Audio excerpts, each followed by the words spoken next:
today's video, we are going to be looking at combining the 4 different experimental determination of structure techniques to be able to work out the type of organic molecule that we are investigating. So the first thing that we have to do is the elemental microanalysis, and that's to work out the empirical formula from the percentages of the elements which are given. So the elements which are given are carbon, hydrogen and oxygen. The percentages we take as the mass, so we've got 48.6, 8.1 and 43.2. We then look up the relative atomic mass, so the GFM of that particular element. Carbon is 12, hydrogen is 1, oxygen is 16. Now that we've got the mass and we've got the GFM, that allows us to calculate the number of moles, so that's mass over GFM. So if we take 48.6 and we divide by 12, that will give us the number of moles as 4.05. 8.1 divided by 1 would just stay as 8.1, and 43.2 divided by 16 gives us a number of moles of 2.7. We then want to divide by the lowest n. The lowest n that we've got here is 2.7. 2.7 divided by itself will be 1. 8.1 divided by 2.7 comes out at 3. And 4.05 divided by 2.7 will give us 1.5. The issue comes that we can't have 1.5 of an atom. We can't have 0.5 of an atom, so we need to multiply the whole of these by 2 to give it a whole number. So 1.5 times 2 would come out at 3, 3 times 2 would come out at 6, 1 times 2 would come out at 2, which means that the empirical formula for this would be C3H6O2.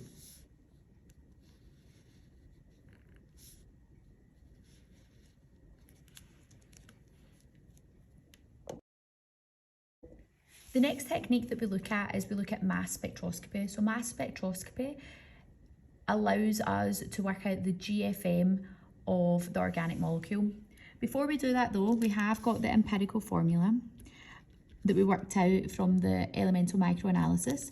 And what we want to do is we want to work out the mass of the empirical formula. So I've got 12 times 3, which is 36, plus 6 hydrogens, plus 32 from all oxygens, which gives me 74. So the empirical formula mass is 74. Using the mass spectroscopy, the furthest to the right peak, which is the M+, which represents the parent fragment, is also 74. So what do we do to 74 to get to 74? We times it by 1, which means the molecular formula is just the same, C3H6O2. So the empirical formula this time is the molecular formula. And we know that from the mass spec and the GFM given. The third technique that we're going to look at is IR spec. Now, IR spec helps us identify the functional groups that are present in the organic molecule. Now, when I look at the molecular formula, I can see that I've got 2 oxygen atoms. So I'm potentially thinking that it could either be an ester or a carboxylic acid. But I need to use the data that's given on the IR spec to be able to identify that. Now, what you'll see is there is a peak given on the IR as 1715. So what I want to do is I want to use page 15 of my data booklet, and I want to look up 1715. So it has to be found within this range here, the 1725 to the 1700. The 1715 is found inside that, and we can see that that's a carboxylic acid C double bond O stretch.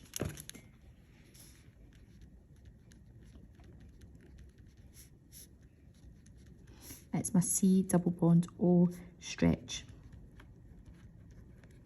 Okay, you can also see that there's a very, very wide peak given around the 3000 mark.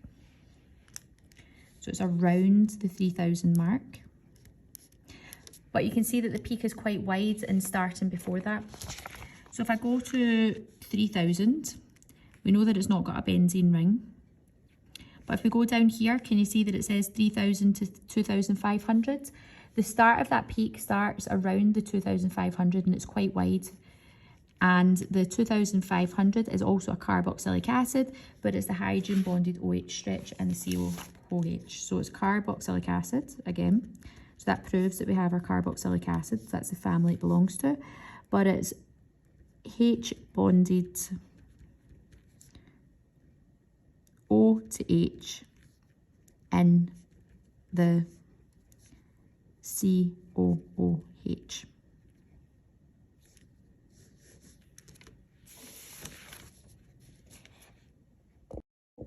So the last piece of data that we're going to be using is the high resolution HNMR.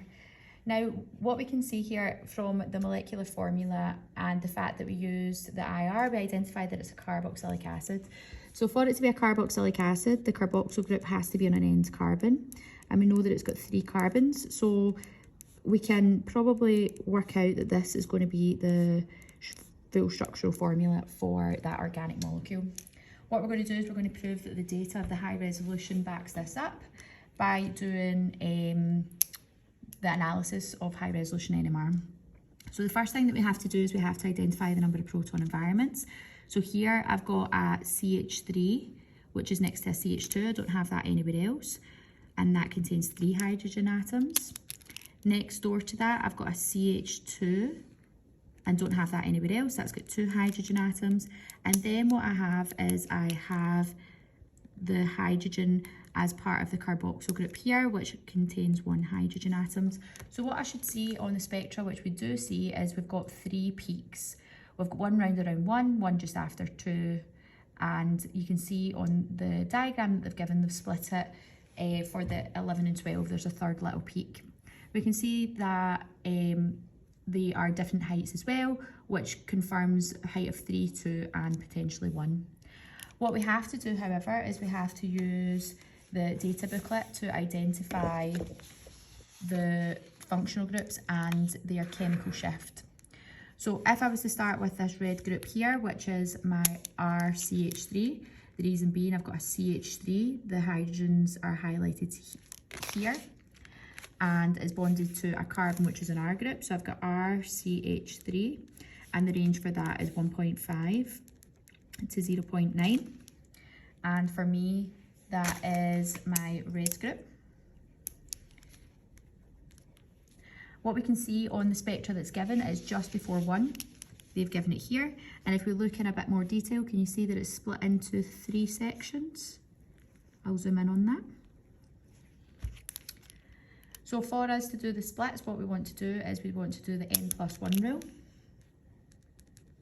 where it's looking at your next door neighbour +1. We can see that it's only got 1 next door neighbour, which would be my greenhouse. There are 2 hydrogens that live inside that house, so that's 2.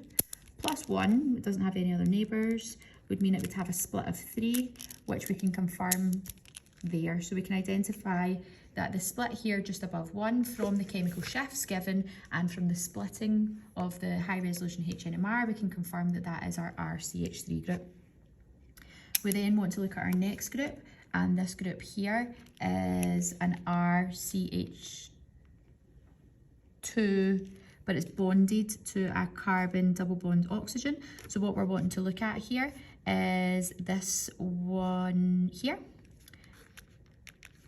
So we've got an RCH2, C double bond O, and the range for that is 2.7 to 2. Again, we're highlighting the hydrogens which are in that proton environment. And what we can see here is within the range of 2 to 2.7. You can see it's round about 2.5 that they have given us those values. If we look at that in a little bit more detail, we can see it's split into 4. It's a little bit shorter. Looks like this in a wee bit more detail. So we're going to prove that that's the splitting that we have through our n+1 rule. We look at its next door neighbour on the left hand side. We have 3 hydrogens that live in the red house. We've got a C double bond O, so there's no hydrogens that live in the house next door to that, +1, which would give me 3 + 1, which is a split of 4, which again proves that from the chemical shift and from the splitting of the high resolution HNMR. The last one that we're looking at in a bit of detail is the tiny little annotation that we've got on the graph provided. Again, I'm going to zoom in on that. So what we're looking at is, this time we're looking at the hydrogen, which is part of the carboxyl group. So what we want to look at is this group here, which is our R, meaning this group here, C double bond OH, and it's the H which is bonded to the oxygen, which is highlighted. So we've got our R, C double bond O, OH, and it's this one here which we are interested in. The chemical range for that in the data booklet is 11.0 to 10.0. And what we can do is the n+1 rule. If we look next door to it, it's got 0 neighbours that have hydrogens, plus 1, which means it's got a split of 1, so we should only see one single peak. And what you can see in that little bit of detail that they've given us there is just slightly above 11, slightly above the range that we're looking for, but that's due to being next to the highly electronegative oxygen. It can bring the chemical shift slightly higher. So therefore we've proved through the high resolution proton NMR that the chemical structure for this should be propanoic acid. So what we're going to do is we're going to finish off by just tying up the loose ends of the mass spec, and we're going to draw the fragment ions which could have came off of this structure that we think is our full molecular structure. So we came to the conclusion that we thought it was propanoic acid from all of the information and from the HNMR. And when we're doing the parent fragment ion, we put a square bracket and a positive charge as an electron has been lost to get the mass spectroscopy data. The GFM of that is 74. Now, what we tend to find is breaks happen around the functional group. So if I was to do a break around this section here, and I was to draw this part out, so I would have my square bracket, C double bond O, OH, positive charge, because again, remember, the electron has been lost. If I add up those elements, we've got a carbon plus an oxygen plus a hydrogen. We can see that the mass of that fragment would come off at 45, and that is one of the values that are given on the mass spectrum. If I was to do a break around this part here, again, around that functional group, and we were to draw that fragment out, we'd have CH3,